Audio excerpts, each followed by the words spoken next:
ইরানের ক্ষেপণাস্ত্র হামলায় ইসরায়েলের বীর সেবা এলাকায় শিল্পাঞ্চল ব্যাপক ক্ষয়ক্ষতি হয়েছে। তাৎক্ষণিকভাবে এতে হতাহতের কোনো খবর পাওয়া না গেলেও ব্যাপক আশঙ্কা করা হচ্ছে বিপজ্জনক রাসায়নিক ছড়িয়ে পড়ার। একটি F-16 ফাইটার জেটে আঘাতের দাবিও করেছে আইআরজিসি। অন্যদিকে ইরান জুড়ে তাণ্ডব চালাচ্ছে যুক্তরাষ্ট্র ও ইসরায়েল।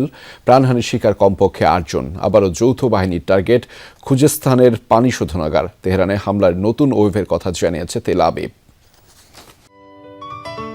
সিলন টি রপ্তানিতে শীর্ষে। বিপজ্জনক রাসায়নিকের ঘন কালো ধোঁয়ায় ছেয়ে গেছে ইসরায়েলের আকাশ। দাউ দাউ করে জ্বলছে আগুন, বিষাক্ত হয়ে উঠেছে বাতাস। ইরানের ছোড়া ব্যালিস্টিক ক্ষেপণাস্ত্র হামলায় ব্যাপক ক্ষতির শিকার বীরসেবার নিয়ত হোবার শিল্পাঞ্চল। রাসায়নিক পদার্থ নিঃসরণের পর কর্মীদের নিরাপদ আশ্রয়ে সরে যাওয়ার নির্দেশ দিয়েছে তেল আবিব। গোটা এলাকায় জারি করা হয়েছে সতর্কবার্তা।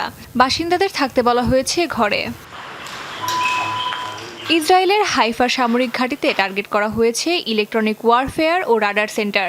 বেন গুরিয়ন বিমানবন্দরের জ্বালানি ডিপোতে আঘাত হেনেছে ইরানের মিসাইল।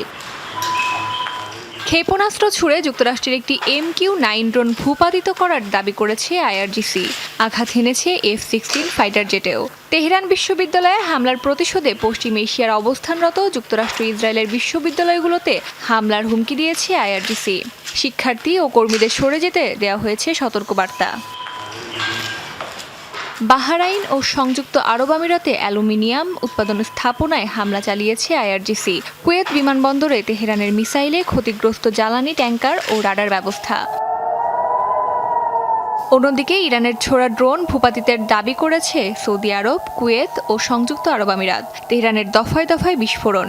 যুক্তরাষ্ট্র ও ইসরায়েলের অপারেশন এপিক ফিউরির টার্গেট ইরানের রাজধানীর সব প্রান্ত, যাকে হামলার নতুন ওয়েভ বলছে তেল আবিব।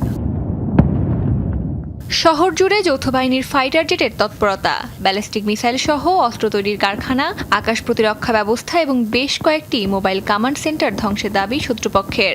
পারচিনে হামলার শিকার হয়েছে সামরিক স্থাপনা। আক্রান্ত কেরমানশাহ, মাসহাদ, ইস্পাহান, তাবরিজ, সিরাজ সহ বিভিন্ন শহর। বন্দর আব্বাস ও গিলানে হামলায় প্রাণ গেছে 7 জনের, আহত 9 জন। সাফত শহরেও হয়েছে প্রাণহানির ঘটনা। খুজেস্তানে হামলার শিকার আরও একটি পানি শোধনাগার। অস্মিতা বিশ্বাস, যমুনা নিউজ।